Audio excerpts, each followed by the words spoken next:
Get out the way, Kevin. Get out the way and let other people be great. They're only going to make this thing greater.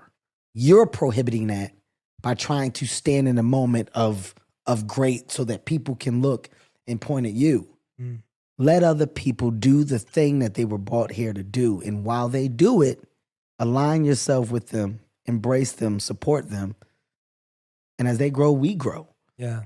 That's the thing that I flourish in the most, which is why the first thing that I asked you, yeah. Think about it. The first thing that I asked you when we're here and we're setting up, I said, how long have you guys been together? Yeah. That's just me asking because I want to see what the world of your team is. Yes, and when you say what you say, well, there's no coincidence that the level of success comes with a relationship that's evolved from day to said date. Yes. It comes with an understanding. It comes with a level of community.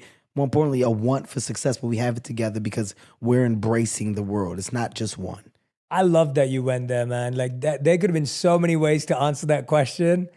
And the fact that you brought it back to being bigger than you, I mean, that mindset is everything, but it's so easily missed because we grow up in a dog-eat-dog society. We grow up in a you versus me. I feel like when I speak to people in the entertainment industry as well, for years, especially if you were a minority or a person of color, you were put against the only other person of color. Absolutely. And so it's like there can be only one person of color comedian. There can only be one person of color actor, right? Like it's all divided. I just talked about this. I just talked about this. It was, it's, Dave, Chris, myself, we're very close. Yeah.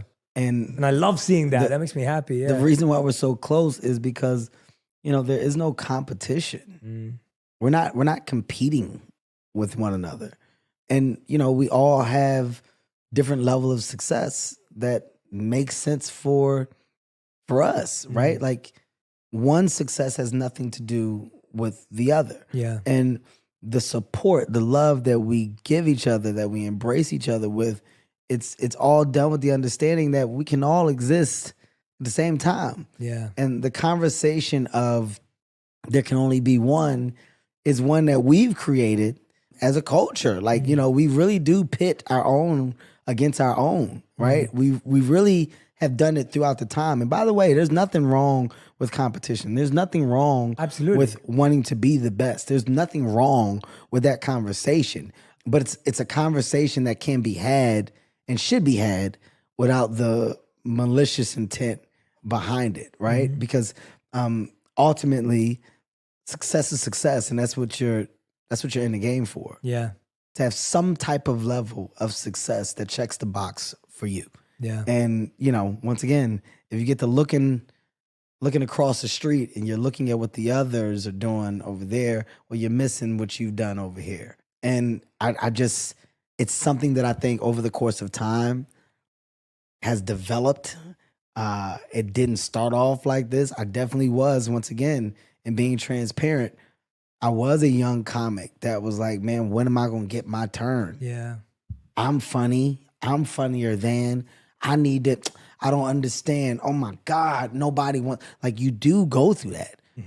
And rightfully so. There's frustration in not knowing or not understanding why my opportunity hasn't or isn't. There's frustration in that. But there's also a sense of calm that comes in confidence of knowing that you're putting the work in for a reason and that it will pay off. Yeah. And I had to make that change. Yeah. I had to make the change of saying, I'm doing the work. Am I showing up every day and am I prepared?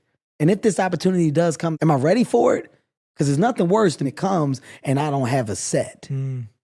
I don't have a tight 5 minutes. I don't have a tight 10. I didn't have a 25-minute set. Oh my God, they wanted clean material. I didn't have no clean material. There's nothing worse than not being ready. Oh my God. So you know what I'm gonna do? I'm gonna do the work and make sure I'm ready. Let me go take these acting classes before I even got an acting role. I'm sitting in damn acting classes. I'm spending the little bit of money I got doing one-on-one sessions because I wasn't comfortable being in the class. I had to get the space of comfort. I don't have any roles. I didn't have any auditions yet. I'm doing the work so that when I get there, I don't have to go backwards and do it. Yeah. I love that mindset. I think that is so underrated of, are you even ready if the opportunity came knocking? Are you even ready? And two things that I took away from that. The first was Something you said about you, Chris, and Dave, and I love hearing about that friendship. It's so beautiful to hear about that. I read something from Bob Iger where he was talking about how at one point Spielberg, George Lucas, and I think it was Tarantino, they would show each other their movies before it went anywhere. So they'd sit in this tiny little theater or whatever, they'd show each other their movies, give each other feedback, and then they'd all launch their movies. And of course, all of those people are, icons. And it's unbelievable because you think they were so confident in who they were and what their style was. I mean, a Spielberg movie doesn't look like a Lucas movie, and a Lucas movie doesn't look like a Tarantino movie.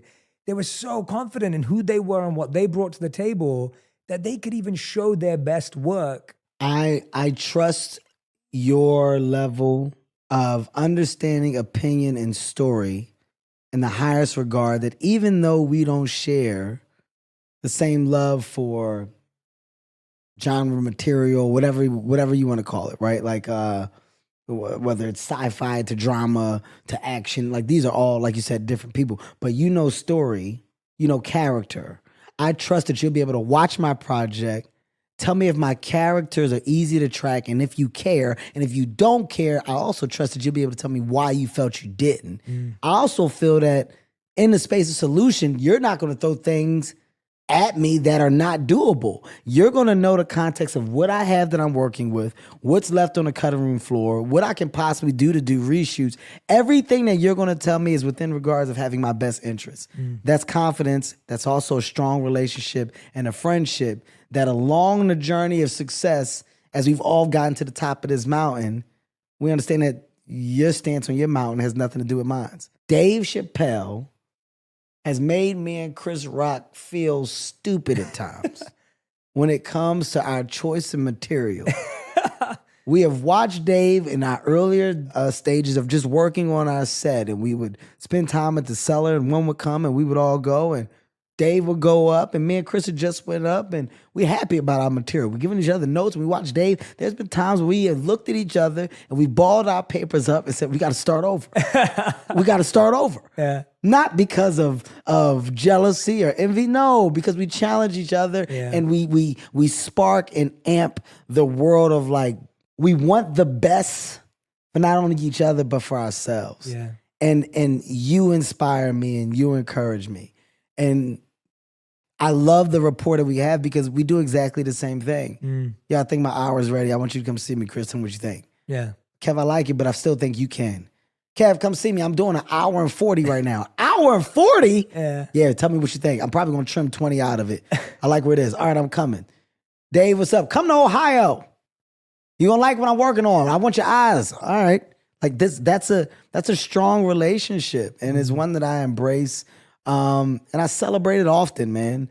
I celebrate it often. I think it's very important for people to see other entertainers at this level just simply celebrate each other's success. I love it, whether it's rappers, singers, actors, actresses, comedians, writers, directors, whoever. I love to see a room where people are in it and they're celebrating one another.